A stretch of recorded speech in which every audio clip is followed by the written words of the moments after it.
जय श्री राम दोस्तों, मैं सुनील चौहान फिर से आप सबके सामने हाजिर हुआ हूं एक बहुत बड़ी अपडेट के साथ। जी हां दोस्तों, बांग्लादेश ने द ग्रेटर बांग्लादेश का एक नक्शा जारी किया है जिसमें उन्होंने हिंदुस्तान के कई इलाकों को बांग्लादेश का हिस्सा बताया है।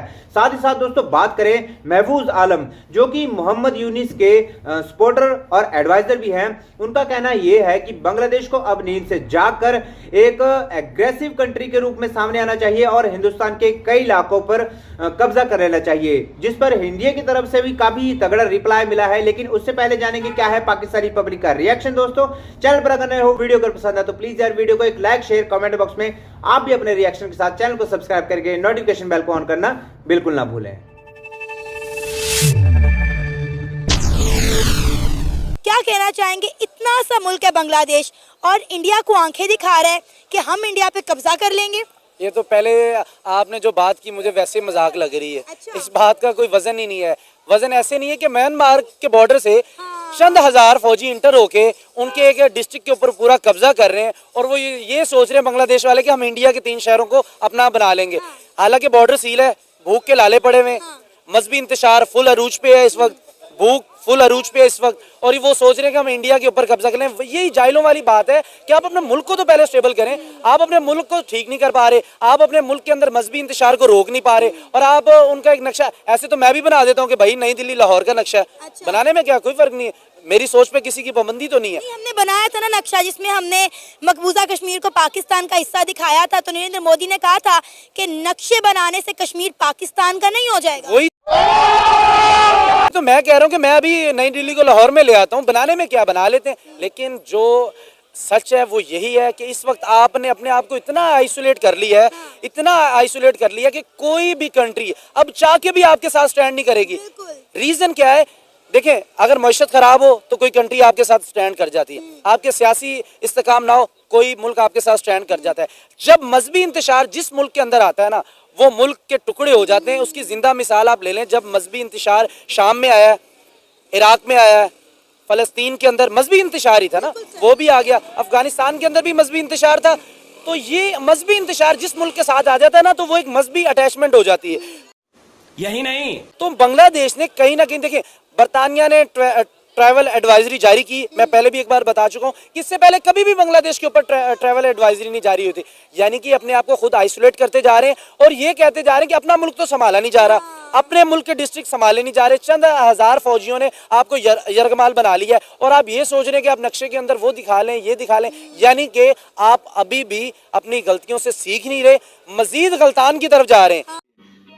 समझ रहे हो, बड़ी गलती करने जा रहे हैं। अब आप उनके नक्शे को, यानी कि आप क्या चाहते हैं, अब बांग्लादेश से क्या चाहते हैं कि अब जो इंडियन अवाम है वो एहतजाज करना शुरू कर दे अपने अपने शहरों में। इंडिया को उकसा रहे हैं, मुझे जो लगता है ना, बांग्लादेश इंडिया को उकसाने की कोशिश कर रहा है। और मैं कहती हूँ कि सलाम है इंडियन आर्मी को कि वो लोग बड़े हिम्मत और जुर्रत का मुजाहिरा कर रहे हैं, सब्र और तहम्मुल का मुजाहिरा कर रहे हैं, बड़े डिप्लोमेटिकली इस सारे मामले को हैंडल कर रहे हैं, कोई एक्शन नहीं ले रहे। आप उनकी अब बात कर रही, अवाम की, आर्मी की बात कर रही, तो आर्मी तो ठीक है।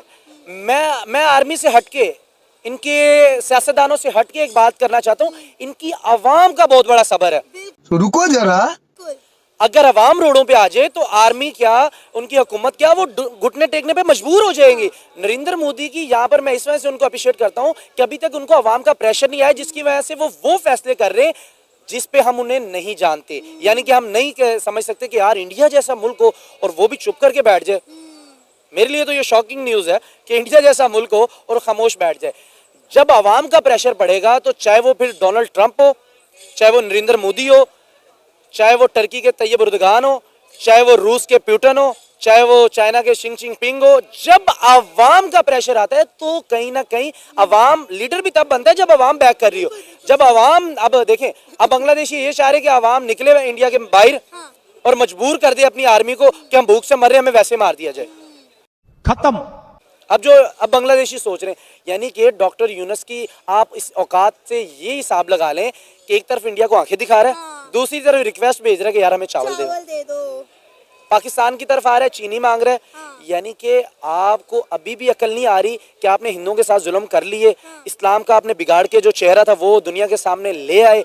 देखें, इस्लाम के अंदर तो अकलियतों का इतना तहफ़्फ़ुज़ है, इतना तहफ़्फ़ुज़ है कि आप सोच भी नहीं सकती। मतलब इस्लाम आप हिंदू किसी हिंदू से पूछ लें, वो हमारे मोहम्मद को मोहम्मद साहब ही कहेंगे। सही पकड़े हैं। उनको पता है ये हमारे दिल के करीब की आवाज है।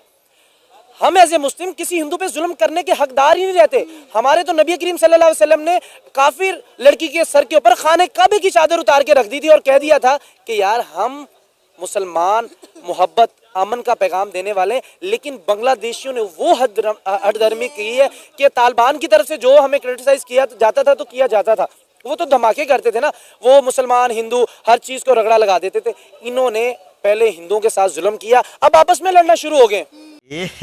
रहा नहीं जाता। यानी कि मजहबी इंतशार इस लेवल पे पड़ गया है कि अब दो ग्रुप जो है मजहबी ग्रुप आपस में लड़ना शुरू हो गए।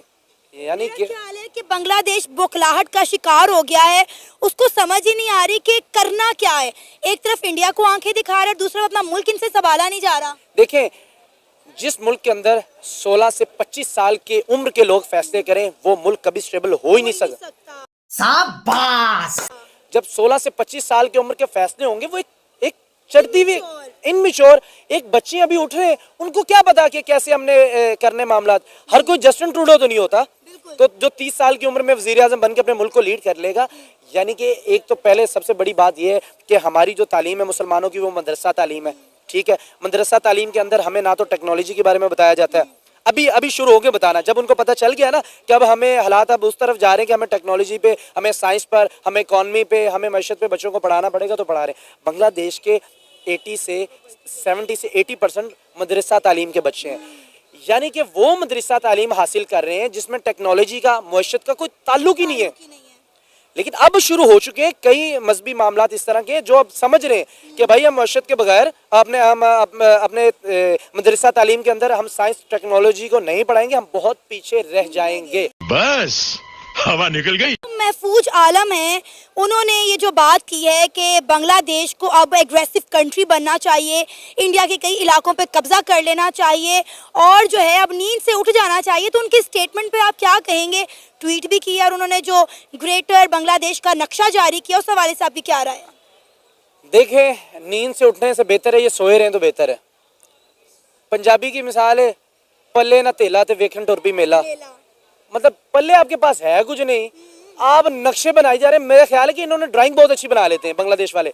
ये ड्राइंग बना रहे हैं और ड्राइंग के अंदर एक नक्शा डाल रहे हैं, तो आप भाई पाकिस्तान का भी डाल लें, आप अमेरिका का वाशिंगटन भी अपने कर लें, आप चाइना का भी जो है ना बीजिंग वो भी बना लें। आप कहें यार ये हमारा है और इसमें आप जिए, बड़े अच्छे आप जिएंगे। आप 3 महीने और देख लें, अगर आपने यही अपनी हरकतें रखी ना तो खुदा की कसम पत्ते भी खत्म हो जाएंगे, आप उनसे भी नहीं पेट भर पाएंगे। भाई दोस्तों, तनवीर भाई का पूरा रिएक्शन देखने के बाद मुझे कुछ कहने की जरूरत नहीं है, क्योंकि उन्होंने बांग्लादेश के मुंह पर इतना जोरदार तमाचा मारा है कि बांग्लादेश को उससे भी अगर अकल नहीं आती तो बांग्लादेश से बेवकूफ कंट्री मैंने दुनिया में नहीं देखी।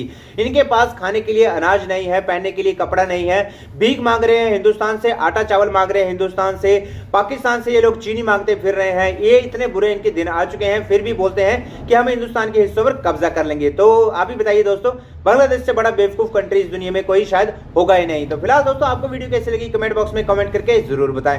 मिलते हैं आपसे किसी और वीडियो में, तब तक के लिए गर्व से कहेंगे जय हिंद जय भारत।